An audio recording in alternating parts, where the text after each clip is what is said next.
يا آدم ልጅ ሆይ አንተ እናት ስትወልድ ስታለቅስ በዙሪያ የነበሩ ሰዎች በደስታ ይስቁ ነበር። ለነፍስህ መልካም ስራና የሞትህ ቀን በዙሪያ ያሉ ሲያለቅሱ አንተ እየሳክህ እወቅ አላህ ይባርክህና እዚህ ህይወት ላይ እስከ መጨረሻው የሚኖርበት መንገድ የለም። እወቅ አላህ ይባርክህና እዚህ ህይወት ላይ እስከ መጨረሻው የሚኖርበት መንገድ የለም። ይህ ሞት ትልቁ ተግሳጽና ቀጠሮ ነው። የመጀመሪያ ወደ አኺራ መሄጃ መንገድ ነው። የሞተ ሰው ቂያማው ቆመ። ነብያችን ሰለላሁ ዐለይሂ ወሰለም አሉ ቀብር መጀመሪያው የአኺራ ቤትህ ነው። ቤታችን ፊት ለፊታችን ነው። ትክክለኛ ህይወታችን ከሞታችን በኋላ ነው ያለው። የታሉ አምባገነኖች? የታሉ ጉልበተኞችና ትዕቢተኞች? ንብረቶቻቸውን ትተው ሄዱ።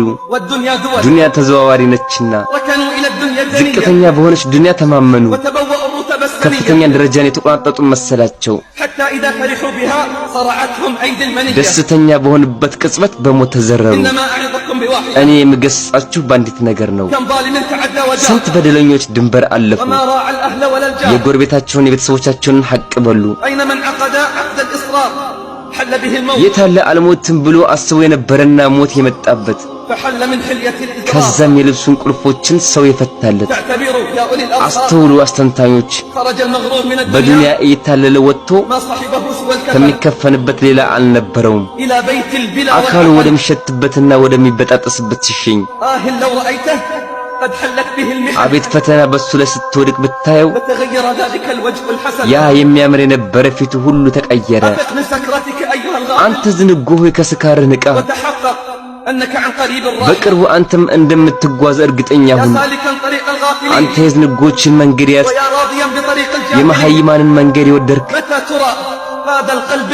መቼ ነው የምታየው ይሄ ደረቅ ልብህ ሲለሰልስ? መቼ ነው ዱንያን ሽጠህ አኺራን የምትገዛው? ከሞት በኋላ ወዴት እንደምትሄድ ማወቅ ተመኘው። ያስተነተነና ራሱን ያዘጋጀ አላህ ይዘንለት። ከሞት በኋላ ወዴት እንደምትሄድ ማወቅ ጓጓ። ያስተነተነና ራሱን ያዘጋጀ አላህ ይዘንለት። ከኔ በኋላ አፈርን ጠየኳት፣ አፈር በለበሰች ፊት ላይ ምን እንዳደረገች መልስም ሰጠችኝ።